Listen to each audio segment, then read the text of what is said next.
Welcome to Monday Night Live. Yeah. How's everybody doing tonight, folks? What do you think? Economy's going to hell.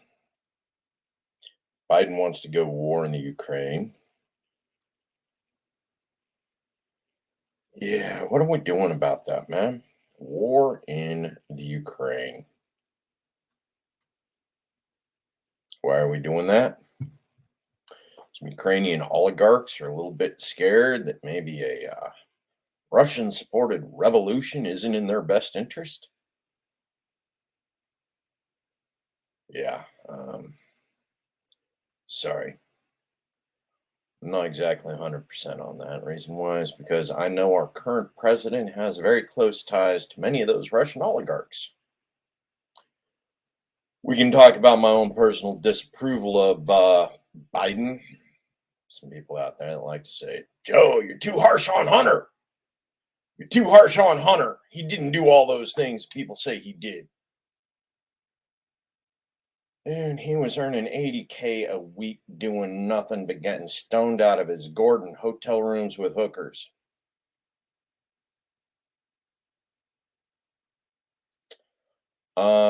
Yeah. Figure out for yourself what it was he was actually doing during that time, because I'm not sold on the idea that we need to go to war to support people that did that. Um, Crazy. See a couple of you joining me. How's everybody doing? Go ahead and chat. Post something in line. This is sort of an ad hoc. Ask me anything. You know, what have we got going on? What would war in Eurasia mean? What would war in the Ukraine mean? We've been involved in the Ukraine ever since, Russia fell, ever since Russia split. And it's always been one of the big arguments for Putin's one Russia. Yes, and that's the thing, his one Russia.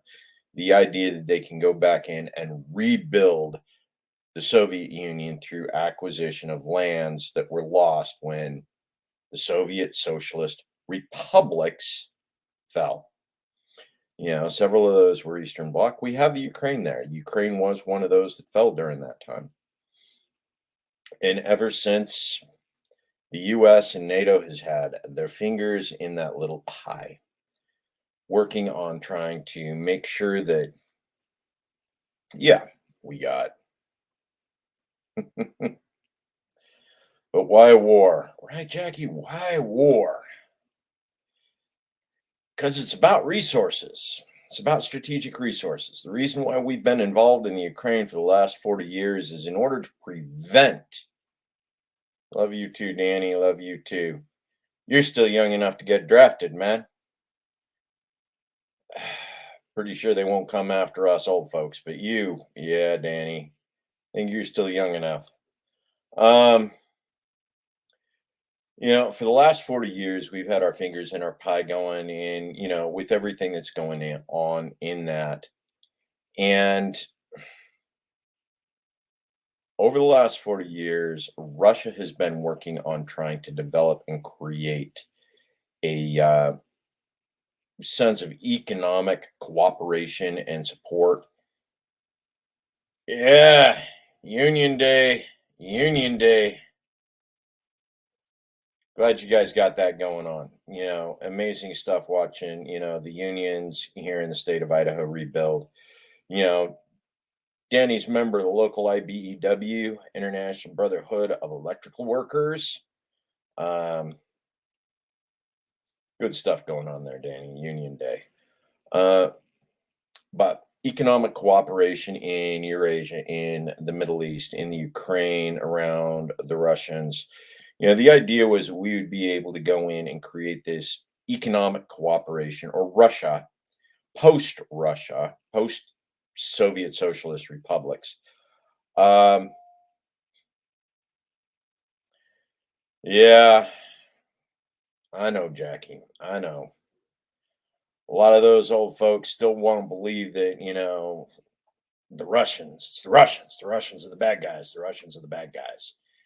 Now, in this case, and Julia, you got three sons in the military. I had a daughter and a son. I was in myself, United States veteran, United States Army. Um, there'd have to be a real reason to send our kids off to war. We have not gone into a military operation in the last 40 years with an intent to win.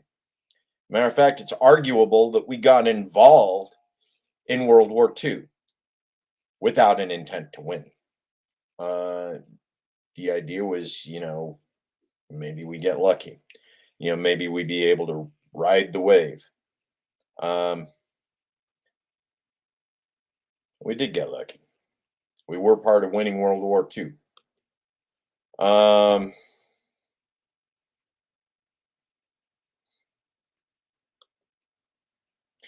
Human rights activist, Danny Kyle. Love, man. China's concentration camps. Love me some Marines. Love me some crayon munchers. Love you guys. Love all of you. But we have been actively involved in interfering with economic cooperation in the region. We've been getting in the way of what's going on in Afghanistan, in the Ukraine, in Crimea. All of these areas are areas where we have shored up corrupt puppet governments in order to maintain economic sanctions. Now it's not official economic sanctions because we didn't actually come out and say, Russia, we're not trading with you. Now what we've gone in and we have done is everybody in the region that would benefit from cooperating with Russia.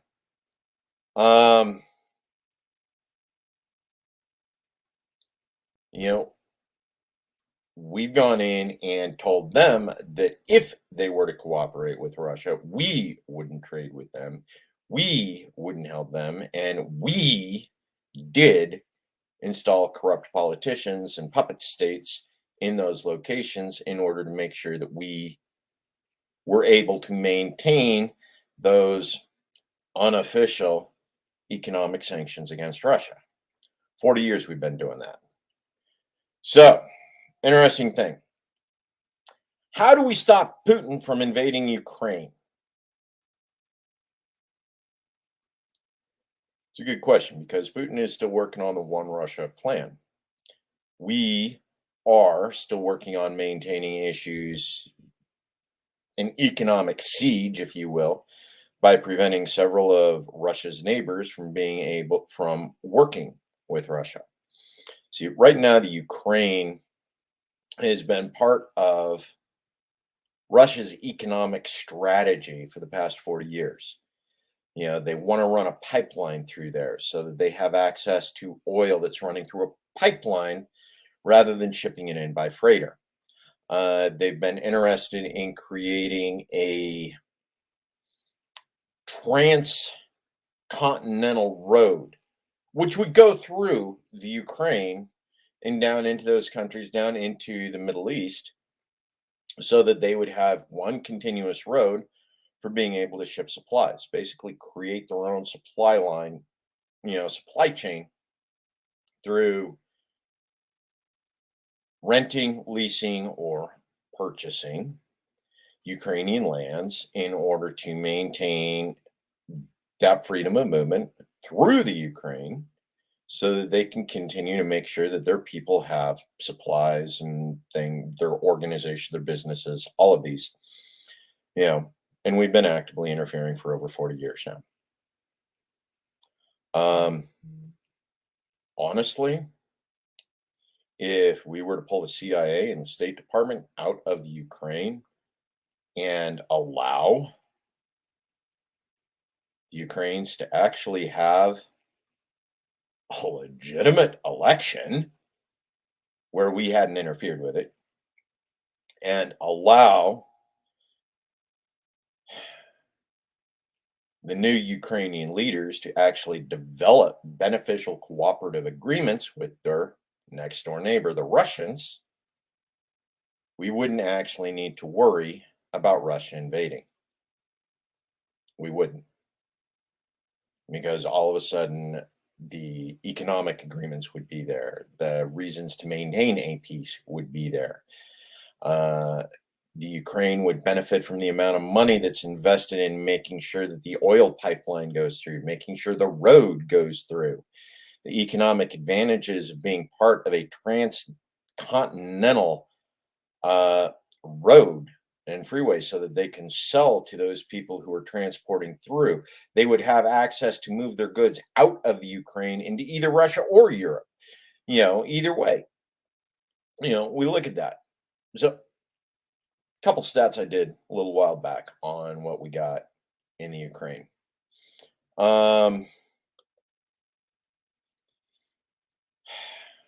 Yes, it absolutely could lead to a world war. Matter of fact, some people are actually counting on it leading to a world war. Thing is we don't need to do it. Dan, right. Why are we spending our children's lives fighting other nations' battles? Okay, now in this case, we're looking at the Ukraine. Ukraine's run by corrupt oligarchs. Corrupt oligarchs we installed. Just a different brand of evil.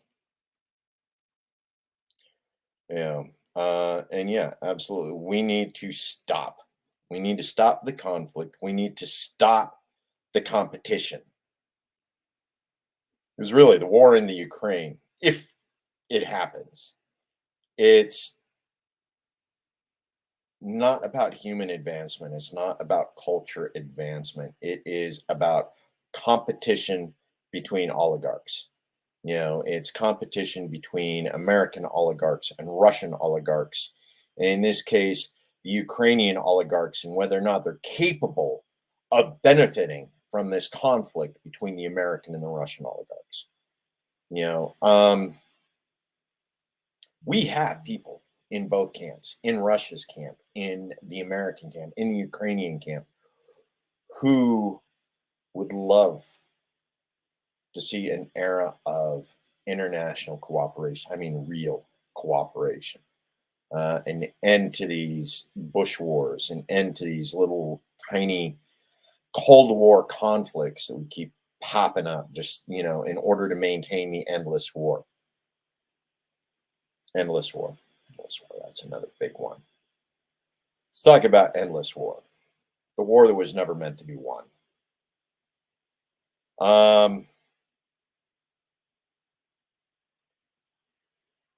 Reason why is because many of the American oligarchs, many of the people in charge who want the war, they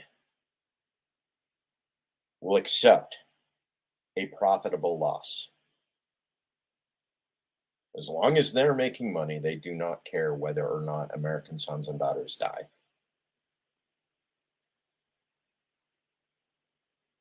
It's who we have voted into office right now. And that is who we have running the government. That is who we have running our corporations. So unless you want to do something drastic, which mind you, I'm not necessarily against, what it takes is putting people into power, giving people the power to make this stop. That means electing people into office that want to see this competitive nature of our oligarchs come to an end, that want to see an era of international cooperation where it is one world united. Now, I'm not talking under one world government. Jeez. Do not ever think that I ever want to see one world government. I think that's BS. I think it's authoritarian, and it's going to lead to even worse situations than our current competition among the oligarchs. We do not want a one world government. What we want is a one world metaculture. We want a global concept of natural rights, freedom of movement, the ability to go wherever you want in pursuit of life, liberty, and happiness, with the understanding that is you can do that as long as you are not infringing on the life, liberty, or rights of another human being. United Nations Declaration of Human Rights. Ironically, the United Nations Declaration of Human Rights actually advocates for a policy that is best suited for no world government. Go where you want, no borders. We can send educators negotiating collaborative agreements,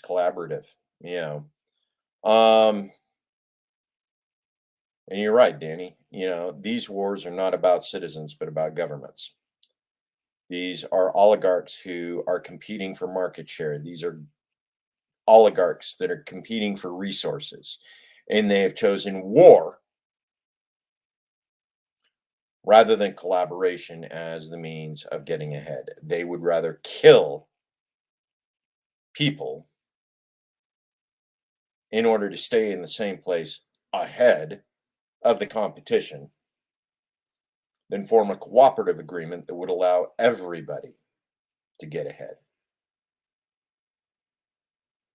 And right now, we have an American oligarch who wants to send U.S. sons and daughters, men and women, into harm's way for a government. Yes, he's sending them into harm's way for a government, for the oligarchs. People of the Ukraine have not asked for us to go there or asked for us to be there. Matter of fact, one of the things we've done that was extremely dangerous with regards to what happened there is we have sent arms and ammunitions to support the corrupt oligarchs, to support a corrupt government. We have endangered the lives of many Ukrainians by sending arms and ammunition to Ukrainian neo-Nazis. People who are more interested in purifying the Ukraine than actually seeing the people of the Ukraine succeed and achieve, greater status as part of a mixed culture of Russians and Ukrainians and, the different religions that are there as well. I mean, Ukraine, it has Islam there. It has Christians there. It has a mix of heritages, right? This is it, Danny. When we send weapons instead of peacemakers, we intend to codify violence as the nature of man instead of the love of humanity. We need to do better, folks. We could choose peace. We could choose evolution. We could choose cooperation and collaboration. We could do so many things different than we are choosing to right now. We could. Love it, James. Shit Talk 101. These are things we could do. And honestly, cooperation and collaboration on an international level. We have the skills, we have the talents to help them build the pipelines. We have the skills and talents to help them build the roads. We could send engineers. We've done it before. Afghanistan, 1970s. Idaho, send the Morrison Knudsen company to support building the biggest dam in Afghanistan. Also, they could irrigate the Helmand province. and generate probably one of the most prosperous Eurasian almond orchards in the world. We did it. International cooperation. Send our talents, send our skills to make life better for other people rather than harder. I mean, what is it with the American hard on for making life miserable for other people? Where did we go wrong on that, folks? Where did we go wrong on that? Oh, yeah. Everybody wants to be better. Everybody wants a better life, Julia. Everybody. It's one of the reasons, it's one of the successes of American consumerism. Buy, buy, buy, buy, buy. More, more, more, more, more. 7 billion. And we're getting pretty close to 8 billion these days, Danny. At least we were right up until COVID hit. But love and respect each other instead of fought. Yeah, heaven on earth. We wouldn't have to call it a utopia or a dystopia because everybody'd be working for their fair share. It'd all be, let's all get together, pitch in, make things happen. No masters, no gods, no slaves, no servants. Just humans in cooperation, humans in mutual aid.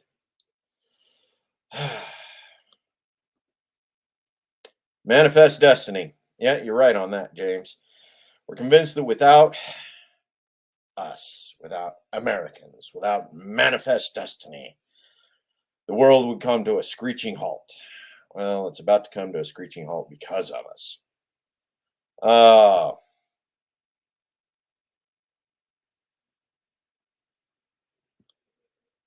Taking responsibility for our own lives. And do that. We should do that. No, we could do that. We could take responsibility for our lives. We can help our neighbors take responsibility. We could help our neighbors take responsibility for their lives in the same way that we could take responsibility for our lives.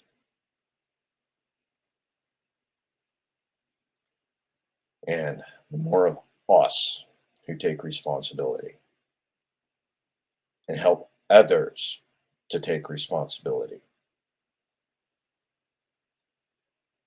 the greater the future we can achieve. And we do that through cooperation, and we do that through collaboration. We do not need to go to war. We do not need to fight.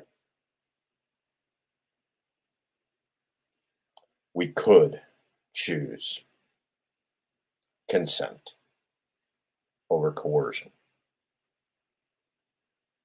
Anyway, it's my rant for tonight, folks. Love you guys. Take care of yourself. I'm going to go eat. Love you. Family, friends, community. Remember, we could choose consent over coercion. Take that to bed with you tonight, folks. Love you.